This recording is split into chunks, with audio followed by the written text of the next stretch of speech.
If you're planning a wedding that involves more than one culture, religion, or set of traditions, then this is the video for you. Stay through to the end of the video because I'm sharing my 4 essential tips to planning a cross-cultural wedding that suits you, your husband, and both your families.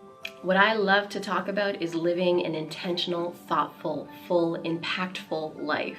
All of the adjectives. So if you want more content like this, make sure you subscribe to my channel and hit that notification bell. I'm Komal, and I just got married to the man of my dreams and my partner of 10 years.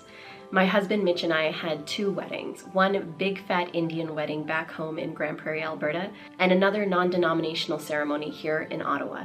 Planning our wedding so that they felt as true to us as possible while honoring both of our families wasn't always an easy process, but it's one that we're so grateful we did intentionally and very thoughtfully. Now let's get into how you can do the same. Step 1, sit down with your partner and have a real conversation of what is a non-negotiable for both of you when it comes to the ceremonies for your weddings. Sometimes when it comes to cross-cultural weddings, we can negate one ceremony over the other or say we're just doing this to get this over with for our families. It was so important for Mitch and I to have that not be the case. We asked ourselves, what parts of our wedding do we want to be based in religion? Where do we want to create our own customs or reclaim traditions and customs for ourselves from our faiths? What felt right for us was having 2 ceremonies, one being rooted in my Sikh faith that I'm very close to, and one rooted in our community that was non-denominational, but that was just so beautiful and meaningful to us. It was our family and friends giving us away. For that second wedding, we created a ceremony of our choosing, and that felt right for us. But we wouldn't have gotten there without sitting down together and asking each other exactly what we wanted and didn't want. So make sure you start with that conversation. Step 2, once you've decided on your initial path for your weddings, take it to your family and make sure that they're on board too. Be open to their suggestions, be open to what they need and want. Because as much as this is your wedding, this is a huge day for them as well. And in my family, that rang so true. We had some really beautiful conversations about how we could mix both of our expectations to give the dream ceremony that we had. Step 3 to planning your dream cross-cultural wedding is choosing your officiant very wisely.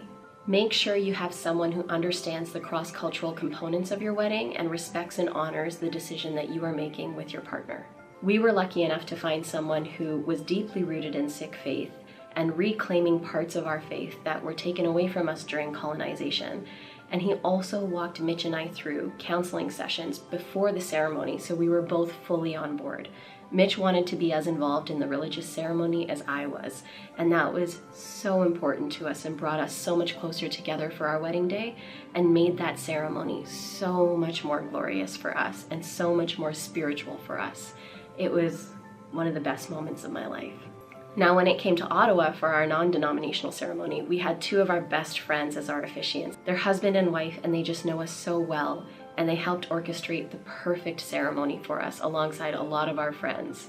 Now, I want to hear from you. Have you ever been in a situation where you really had to stick to your guns and you did all the way through to execution?